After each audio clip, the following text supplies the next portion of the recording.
ನಾನು ಅಲ್ಲಲ್ಲ ಒಂದು ನಿಮಿಷ, ನಾನು ಕೂಡ 7 ಬಾರಿ ಶಾಸಕನಾಗಿ ಕೆಲಸ ಮಾಡಿದ್ದೇನೆ.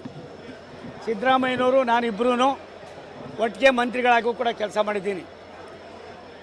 ಈ ಥರದ ಅಪಚಾರದ ಕೆಲಸ ಒಂದು ಸಮಾಜವನ್ನು ಮತ್ತೊಂದು ಸಮಾಜದ ಮೇಲೆ ಎತ್ಕಡ್ತಕ್ಕಂಥದ್ದು ಒಂದು ಗೊಂದಲವಾದ ವಾತಾವರಣವನ್ನು ಸೃಷ್ಟಿ ಮಾಡ್ತಾ ಇರೋದು ಅವ್ರ ಕುರ್ಚಿಯನ್ನು ಉಳಿಸ್ಕೊಳ್ಳೋದಕ್ಕೋಸ್ಕರವಾಗಿ. ನಾನು ಸಿದ್ದರಾಮಯ್ಯನವ್ರಿಗೆ ನಿನ್ನೆ ತಾನೇ ಹುಬ್ಬಳ್ಳಿಯಲ್ಲಿ ವಿನಂತಿ ಮಾಡಿದ್ದೀನಿ.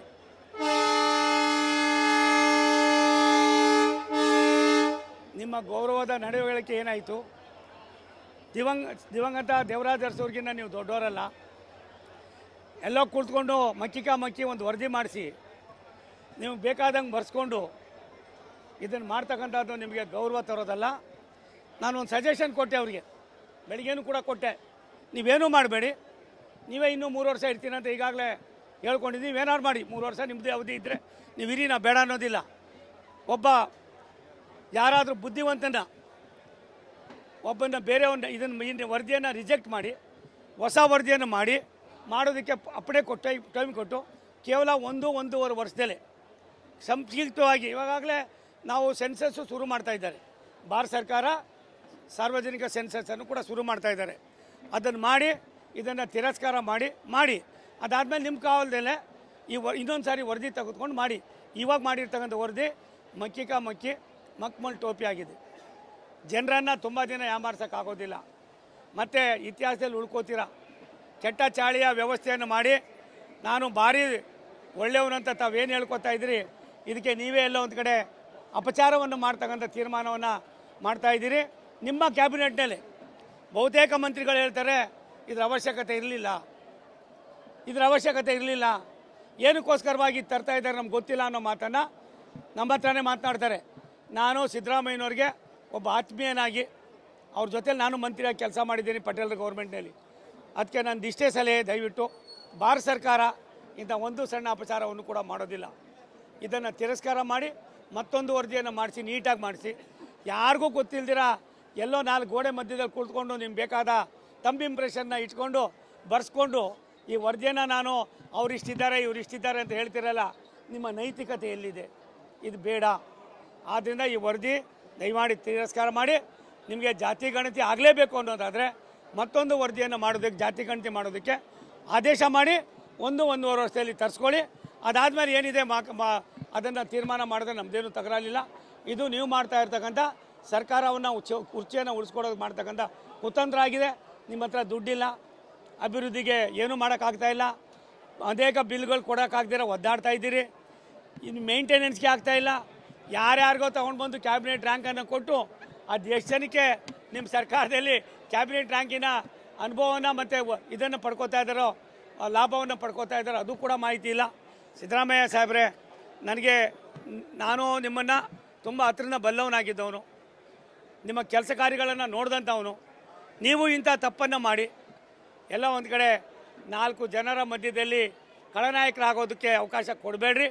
ನಿಮ್ಮದೇ ಅಧಿಕಾರ ಇದೆ, ನೀವೇ 3 ವರ್ಷ ಮುಖ್ಯಮಂತ್ರಿ ಆಗಿರ್ತೀನಿ ಅಂತ ನೀವೇ ಘೋಷಣೆ ಮಾಡ್ಕೊಂಡು ನಮ್ಮದೇನು ತಕರಾರಿಲ್ಲ. ಇದನ್ನು ತಿರಸ್ಕಾರ ಮಾಡಿ ಹೊಸದಾಗಿ ತಾವು ಮಾಡಿ ಅದು ಜಾತಿ ಗಣತಿಯನ್ನು ಮಾಡಿದ್ರೆ ರಾಜ್ಯಕ್ಕೂ ಒಳ್ಳೆಯದು, ನಿಮಗೂ ಒಳ್ಳೆಯದು. ಇಲ್ಲಾಂದರೆ ನಿಮ್ಮ ಪಕ್ಷ, ನನಗನ್ನಿಸ್ತದೆ ಜನ ನಿಮ್ಮನ್ನು ಯಾವ ರೀತಿ ಮನೆ ಕಳಿಸ್ತಾರೆ ಅನ್ನೋದಕ್ಕಿಂತ ಹೆಚ್ಚಾಗಿ ಇದರ ಪರಿಣಾಮದಿಂದ ಸಾವಿರಾರು ಲಕ್ಷಾಂತರ ಕುಟುಂಬಗಳಿಗೆ ಅನ್ಯಾಯ ಆಗ್ತದೆ.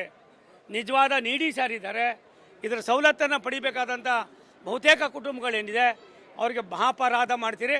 ಆ ಮಹಾಪರಾಧ ಮಾಡೋದಕ್ಕೆ ತಾವು ಯಾವುದೇ ಕಾರಣಕ್ಕೆ ಚಿಂತನೆ ಮಾಡಬಾರ್ದು. ಇದನ್ನು ಪುನರ್ ಪರಿಶೀಲನೆ ಮಾಡಿ ಈ ವರದಿಯನ್ನು ತಿರಸ್ಕಾರ ಮಾಡಿ ಮತ್ತೆ ನೀವು ಜಾತಿ ಗಣತಿಯನ್ನು ಯಾರನ್ನಾರು ಒಳ್ಳೆಯವ್ರನ್ನ ಹಾಕಿ ನೀವು ಮಾಡಿಸೋದು ಒಳ್ಳೆಯದು. ಇದನ್ನು ತಿರಸ್ಕಾರ ಮಾಡಬೇಕು ಅಂತ ಒತ್ತಾಯ ಮಾಡ್ತೀನಿ.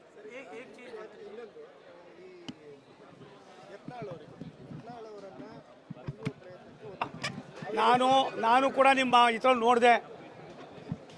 ಆ ಥರ ಯಾರಾದರೂ ಮಾಡದೆ ಆದರೆ ನನಗನ್ನಿಸ್ತದೆ ಅದಕ್ಕಿಂತ ಪಾಪದ ಕೆಲಸ ಮತ್ತೊಂದಿರೋದಿಲ್ಲ. ಕೆಲವರು ಭಾವನೆಗಳನ್ನು ವ್ಯಕ್ತಪಡಿಸ್ಬೇಕೋ ಬೇಡವೋ ಅನ್ನೋದಿಲ್ಲ ಮಾತಾಡಿದ್ದಾರೆ. ಅದಕ್ಕೆ ಯಾರ ಹಕ್ಕು ಇನ್ನೊಬ್ಬನ ಜೀವ ತೆಗಿತಕ್ಕಂಥದ್ದು ಯಾರಿಗೆ ಏನು ಅಧಿಕಾರ ಇದೆ? ನಾವ್ಯಾರು ಇನ್ನೊಬ್ರು ಈ ಪಾಪದ ಕೃತ್ಯಕ್ಕೆ ಕೈ ಹಾಕಿದಾಗೆ ಸರ್ಕಾರ ಕ್ರಮ ವಹಿಸಬೇಕು ಅಂತ. ಅವ್ರು ಎಷ್ಟೇ ದೊಡ್ಡವರಾದರೂ ಅವ್ರ ಮೇಲೆ ಕ್ರಮ ತೆಗೆದುಬೇಕು. ಒಂದು ಮಾಹಿತಿ ಏನಿದೆಯೋ ಗೊತ್ತಿಲ್ಲ, ನಾನು ಅದ್ರ ಬಗ್ಗೆ ಜಾಸ್ತಿ ಇದಾಗಿಲ್ಲ. ಯತ್ನಾಳ್ ಅವರು ಒಬ್ಬ ನುರಿತ ಹಿಂದುತ್ವ ಇರ್ತಕ್ಕಂಥ ಒಬ್ಬ ನಾಯಕರು, ನನಗೂ ಕೂಡ ಆತ್ಮೀಯರು. ಹಾಗಾಗಿ ಅಂಥ ಪಾಪದ ಕೆಲಸಕ್ಕೆ ಕೈ ಹಾಕಿದ್ರೆ ಸುಟ್ಟು ಹೋಗ್ತಾರೆ. ಅದು ಆಗೋದಕ್ಕೆ ಅವಕಾಶ ಮಾಡಬೇಡ್ರಿ ಅಂತ ಎಷ್ಟೇ ದೊಡ್ಡವರಾದರೂ ಕೂಡ ಅವ್ರ ಮೇಲೆ ಕಾನೂನು ಕ್ರಮ ತಗೋಬೇಕು.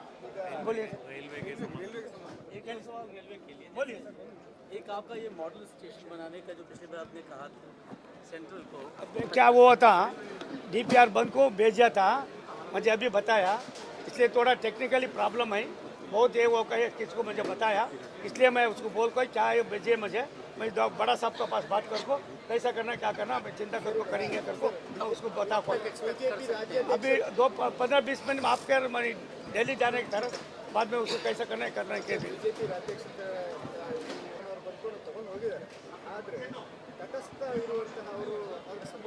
ಒಂದು ನಿಮಿಷ ತಾಳಪ್ಪ. ಪಕ್ಷ ಹೆಮ್ಮರವಾಗಿ ಬೆಳೆದಿದೆ. ಪಕ್ಷದಲ್ಲಿ ಬಹುತೇಕ ನಾಯಕರಿದ್ದಾರೆ. ನಮ್ಮ ರಾಷ್ಟ್ರೀಯ ನಾಯಕರುಗಳು ಏನು ತೀರ್ಮಾನ ತಗೋತಾರೋ ಅದೇ ಫೈನಲ್ ಆಗ್ತದೆ. ಸಣ್ಣ ಪುಟ್ಟ ಇಲ್ಲಿ ಏನೇನು ಇರ್ತವೆ ರಾಷ್ಟ್ರೀಯ ನಾಯಕರು ಅದನ್ನು ಸರಿ ಮಾಡ್ತಾರೆ.